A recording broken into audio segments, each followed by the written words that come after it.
Welcome to Saranya Sathya's kitchen. நிறைய பேர் வந்து பாப்பா பிறந்ததுலேருந்தே பேபி ஃபுட் ரெசிபி வந்து நீங்கள் ஒவ்வொன்றா எனக்கு வந்து அப்லோட் பண்ணுங்கள் அப்படின்னு நிறைய பேர் கேட்டிருந்தீங்க. என்னால் டைம் இல்லை, பாப்பாவை வச்சுட்டு ஒவ்வொன்றும் செஞ்சு வீடியோ ஏற்றுறதுக்கு எங்களால் சுத்தமாக டைமே இல்லை.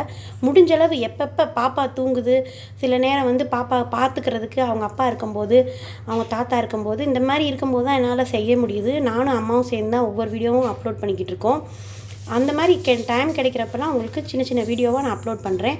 இப்போ ஃபஸ்ட்டு வந்து நான் ஏற்கனவே வந்து சத்து மாவு ரெசிபி ஏற்றிருக்கேன். அதுதான் நாங்கள் பாப்பாவுக்கு சாப்பாடுன்னு கொடுக்க போகும்போது நாங்கள் ஃபஸ்ட்டு சத்து மாவு தான் கொடுத்தோம். 7ஆவது மாதத்துலேருந்து கொடுக்க ஆரம்பித்தோம். நல்லா சாப்பிடும் பாப்பா. அது வந்து பாப்பாவுக்கு ரொம்ப பிடிக்கும். அதே மாதிரி இப்போ நான் வந்து பருப்பு சாதம் எப்படி பண்ணுறதுன்னு எங்கள் வீட்டில் எங்கள் பாப்பாவுக்கு நான் எப்படிலாம் கொடுத்துட்ருக்கேன்னு ஒவ்வொரு வீடியோவும் நான் உங்களுக்கு அப்லோட் பண்ணுறேன். ஃபஸ்ட்டு பருப்பு சாதம் அதுக்கு வந்து என்னென்ன எப்படி எடுத்திருக்கேன்னா, இது வந்து இந்த செர்லாக் ஸ்பூன் எல்லாருக்கும் தெரியும்.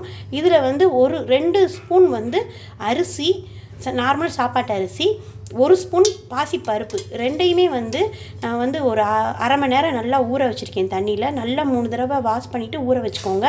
ஊற வச்சுட்டு இது குக்கரில் நார்மலாக வேக வைக்க போகிறோம். குக்கரில் நல்லா தண்ணியெல்லாம் நல்லா வடிச்சிட்டு இந்த அரிசியும் பருப்பையும் சேர்த்து தண்ணி ஊற்றிக்கோங்க. கொஞ்சம் எக்ஸ்ட்ராவே ஊற்றிக்கோங்க. நம்ம எப்பயும் வைக்கிறத விட கொஞ்சம் எக்ஸ்ட்ரா ஊற்றிக்கோங்க. ஒரு 2 டம்ளர் அளவு தண்ணி கணக்கு வரும். இதில் வந்து நான் வேறு எதுவுமே சேர்க்கலை. இது நீங்கள் சாப்பாடுன்னு கொடுக்க போகும்போது இந்த மாதிரி கொடுங்க. ஏன்னா வந்து இதில் வந்து சில பேர் வந்து வெள்ளைப்பூடு, சீரகம் இதெல்லாம் போடுவோம். நான் இப்போ கொடுத்துட்ருக்கேன் எங்கள் பாப்பாவுக்கு வெள்ளைப்பூடு, சீரகம், ரசம், சோறு எல்லாம் சாப்பிடுது பாப்பா. ஆனால் ஃபஸ்ட்டு கொடுக்குறது நான் 6 மந்த்ஸ்லேருந்து சொல்லிக்கிட்டு இருக்கேன். அந்த மாதிரி கொடுக்கும்போது நீங்கள் எதுவுமே சேர்க்க வேணாம். வெறும் பருப்பு, சாதம் மட்டும், அரிசி மட்டும் சேர்த்து கொடுங்க. இது வந்து ஒரு 4லேருந்து 5 விசில் வர வரைக்கும் நம்ம வெயிட் பண்ணுவோம். இப்போ ஒரு 5 சவுண்டு வச்சதுக்கப்புறம் பார்த்தீங்கன்னா சாப்பாடு வந்து இந்தளவுக்கு நல்லா வெந்துருச்சு. இதை வந்து நம்ம நல்லா வந்து மிக்சியில் அரைச்சிக்கிறோம். இதை வந்து மசிச்சு நீங்கள் வந்து ஒரு 10 மாதத்துக்கு அப்புறம் நீங்கள் வந்து கொடுத்துக்கலாம். இந்த மாதிரி தண்ணி இருக்குது பாருங்கள், தண்ணியோடு அரைச்சிக்கிறணும். அதாவது மசிச்சு கொடுக்குறதா நல்லது, சாப்பாடு பருப்பு எல்லாமே. ஆனால் வந்து ஃபஸ்ட்டு வந்து ஜீரணமாகாது குழந்தைங்களுக்கு. அப்போ நீங்கள் என்ன தான் மசித்தாலும் சின்ன சின்ன சாப்பாடு அந்த இருக்கிறதெல்லாம் வந்து குழந்தைங்கனால சாப்பிடவே முடியாது. அதனால் தனி ஜார் வாங்கி வச்சுக்கோங்க. மிக்ஸி யூஸ் பண்ணிங்கன்னா தனி ஜார் வாங்கி நல்லா ஒவ்வொரு தடவையும் சுடுதண்ணி ஊற்றி வாஷ் பண்ணி கொடுங்க. இல்லைன்னா நான் ஏற்கனவே கிச்சன் ஆர்கனைசேஷன் வீடியோவில் சொன்ன மாதிரி தனி மிக்ஸி ஒன்று வாங்கியிருக்கோம் நாங்கள், பிளெண்டர் மாதிரி. இந்த மாதிரி இருந்துச்சுன்னா இன்னொரு உங்களுக்கு ஹெல்ப்ஃபுல்லாக இருக்கும். இந்த ஜாரில் வேறு எதுவுமே போடாமல் பாப்பாவுக்கு மட்டும் யூஸ் பண்ணணும். பாப்பாவுக்கே யூஸ் பண்ணாலும் ஒவ்வொரு தடவையும் சுடுதண்ணி ஊற்றி நல்லா வாஷ் பண்ணிவிட்டு போடுங்க.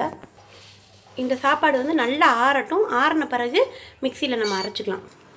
இப்போ இந்த மாதிரி கொஞ்சம் நல்லா ஹாட் வாட்டர் ஊற்றிக்கோங்க. ஊற்றிட்டு நல்லா அப்படியே வந்து குலுக்கி விட்டுட்டு அலசிடுங்க.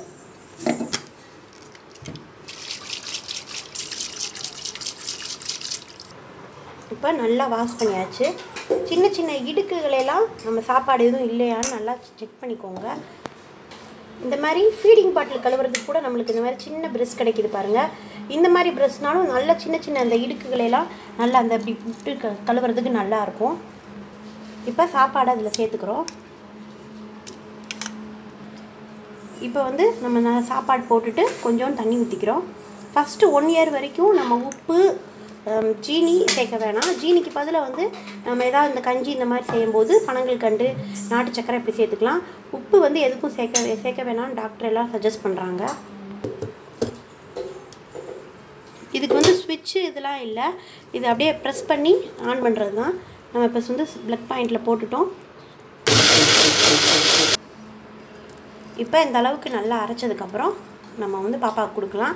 இதில் வந்து கொஞ்சோண்டு சுத்தமான பசு நெய் ஊற்றுங்க. இப்போ கொஞ்சோண்டு நெய் ஊற்றிட்டு நல்லா மிக்ஸ் பண்ணி விட்ருங்க. நம்ம பருப்பு சாதம் ரெடி ஆயிடுச்சு. இந்த மிக்ஸியை பற்றி நிறைய பேர் வந்து ரிவ்யூ கேட்டிருந்தீங்க.